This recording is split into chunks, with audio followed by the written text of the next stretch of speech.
Tragedi bom Bali 1 bisa terjadi? Apa sebenarnya alasan mereka untuk melakukan hal itu? Pada tanggal 12 Oktober 2002, telah terjadi tragedi kemanusiaan terbesar di Bali, yaitu tragedi bom Bali 1 yang memakan korban lebih dari 200 orang dan didominasi warga asing yang sedang berlibur di Bali. Tragedi ini jelas membuat kaget Indonesia, bahkan seluruh dunia. Bali yang dikenal sebagai tempat wisata yang menyejukkan, mempesona alamnya, budaya warganya, seketika menjadi tempat yang menakutkan. Tidak ada suatu orang pun menyangka bahwa ratusan orang akan dijemput malaikat di malam itu. Para korban sedang dalam suasana gembira ria, pesta porah di klub hiburan malam Bali. Lalu siapakah para pelaku yang telah melakukan ini semua? Mereka yang mengatasnamakan Islam, memakai cover jihad fisabilillah, menyasar para korban yang sama sekali tak bersalah, dan kaitannya sama sekali dengan apa yang pelaku pikirkan. Organisasi Jamaah Islamiyah lah, atau sering disebut JI, yang paling bertanggung jawab atas tragedi ini, sebuah organisasi rahasia, sekte kelompok orang mempunyai pemikiran ekstrim mengenai agama.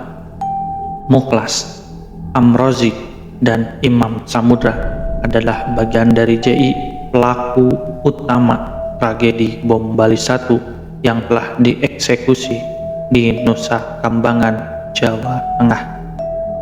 Tentunya ketiga pelaku tersebut bekerja dengan orang lain.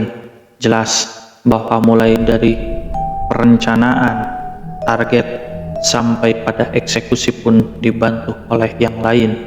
Beberapa bom yang telah disiapkan paling besar adalah bom di dalam mobil box bermuatan hampir 1 ton. Jelas pula efek ledakannya luar biasa besar. Mereka yang terlibat meyakini bahwa hal itu bagian dari amal baik untuk membela agama, jihad namanya. Tetapi jelas ini adalah jihad yang keliru, jihad yang gagal paham.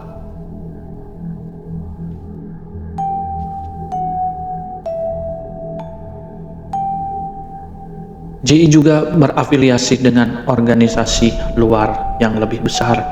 Cangkupannya atau jaringan internasional organisasi ini adalah Al-Qaeda, pimpinan Osama bin Laden, seorang saudagar Arab yang bersimpati pada perjuangan melawan Rusia ataupun Uni Soviet di Afghanistan, bermarkas utama di Afghanistan dan dahulu bersahabat baik dengan Taliban, tetapi lambat laun berbeda pandang dan semakin menjauh. Dari rasa ketidakpuasan kepada penguasa negara mayoritas pemeluk Islam yang terlalu dekat dengan Barat, juga karena perlakuan Barat terhadap Muslim di negaranya sendiri dan Muslim yang lainnya mendapat perlakuan tak adil, tertindas, dan hak-haknya tidak diberikan.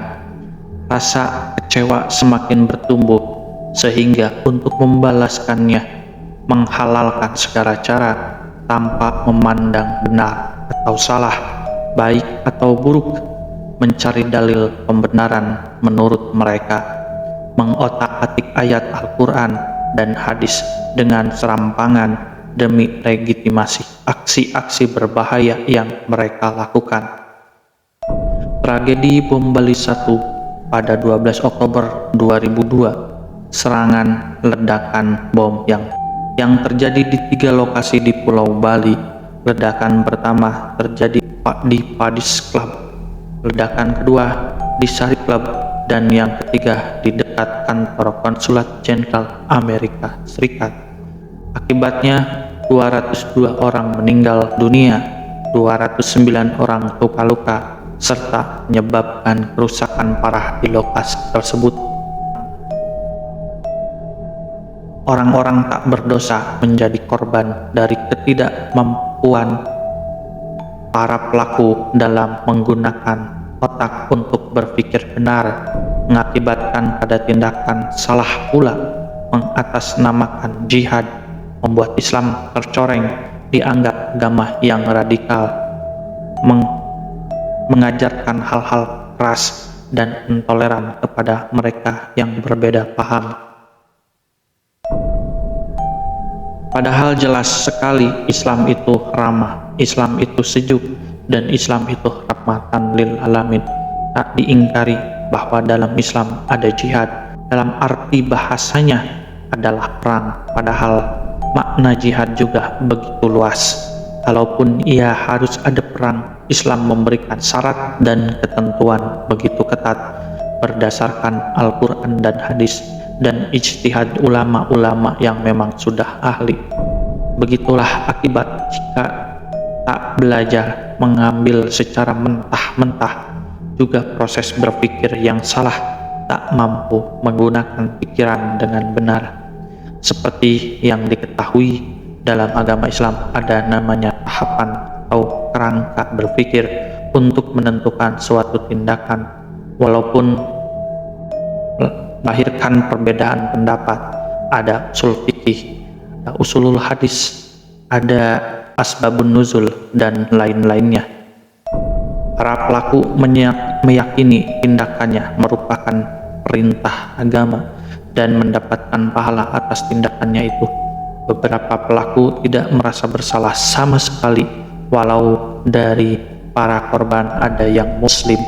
Dengan bangga dan angkuhnya terlihat jelas saat Mukhlas atau Ali Gufron, Amrozi, dan Imam Samudra setelah dibacakan putusan pengadilan, mereka ada tersenyum dan meneriakkan takbir berbangga diri karena menurut mereka akan segera mendapatkan predikat syuhada, meninggal syahid karena membela agama. Bom Bali 1 telah direncanakan secara matang oleh organisasi mereka, mulai dari konsep serangan, jenis serangan, bahkan bahan baku untuk membuat bom, survei lokasi, mapping perkiraan antara jarak dengan waktu ledakan, dan siapa eksekutornya yang akan melakukan serangan ini. Beberapa kali melakukan pertemuan dilakukan dengan detail dan sangat hati-hati untuk tidak diketahui orang lain yang bukan kelompoknya.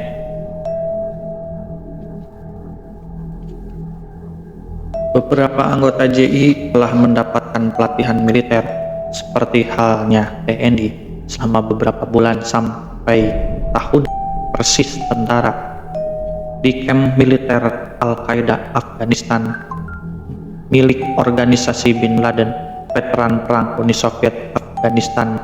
Mereka dididik untuk bisa menghabisi seseorang, mulai dari alat yang terkecil, bahan yang terkecil, sampai mengendarai tank. Mereka dilatih oleh para veteran mujahidin Afghanistan Uni Soviet.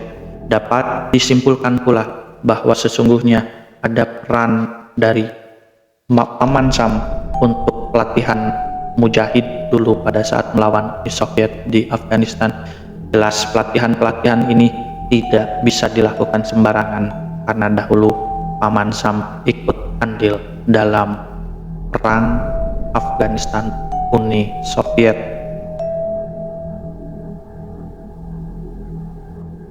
Islam tak pernah menganggap apa yang mereka lakukan benar, apa tindakan mereka itu dibenarkan.